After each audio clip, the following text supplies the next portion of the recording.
This was me, young rugby player who thought upper body training just meant chasing a big bench. I got strong but felt stiff, undersized, and even though I had a 3-plate bench, I was losing the hits. Fast forward a few years, I'm coaching in pro sport. I noticed the pros train their upper body completely differently. And if you want an upper body that's big, explosive, and built for contact, you need more than bench and curls. In this video, I'll show you my 5 best exercises for building an athletic upper body and show you exactly where to put them in your week, so you can stay jacked, explosive and fresh all season long. First, an exercise I wish I started sooner: Smith machine bench throws. See, most athletes are strong but not explosive. They know they need to train heavy and fast, but the most common power exercises like landmine punches or speed bench are actually slow. Because you're not throwing the bar, you naturally decelerate as you get to the top. That deceleration kills speed and power production. A 2018 study proves it. When researchers compared speed bench to bench throws were performed 1.7 times faster, with big increases in bench strength and throw distance. But the speed bench group had 0 significant improvement. If you're strong but slow,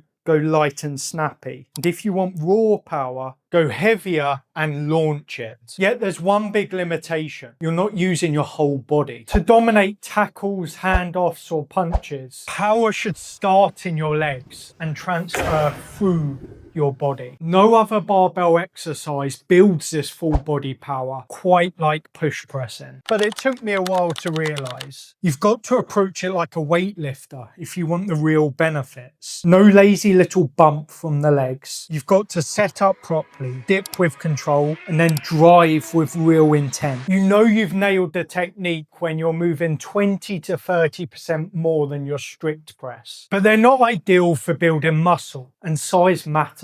In contact sports, you need what I call upper body armor. Muscle around your shoulder, neck, traps and chest that protect you from hits and help you put some weight into the tackle. But you're not a bodybuilder. You don't have 12 hours a week to live in the gym. That's why bench press is a go-to. Huge return for your time. Dumbbell, barbell, football, it doesn't matter. Just bench. Most of our athletes hit it twice a week. One strength day, one hypertrophy day. Chasing at least 1.25 times body weight. And no, it won't make you unathletic or stiff. Not if you program it right. I'll show you how at the end. But first, the most undertrained muscle in the human body, the neck. Playing contact sports with a weak neck is borderline dangerous. When I started training my neck pain, headaches and shoulder tightness all drastically improved. And while the research isn't settled, a stronger neck may help reduce your concussion risk, while making a surprisingly big impact on your appearance. If you're new to neck training, don't jump straight into advanced bridges. For most athletes, manual resistance is the perfect place to start. Just 1 to 2 sets of 3 to 6 slow reps for each movement is plenty. After that, I usually move into pull-ups, the king of pull-in exercises. Neutral, wide or narrow, every grip will build a thick back and strong arms. But an underrated benefit is measuring relative strength.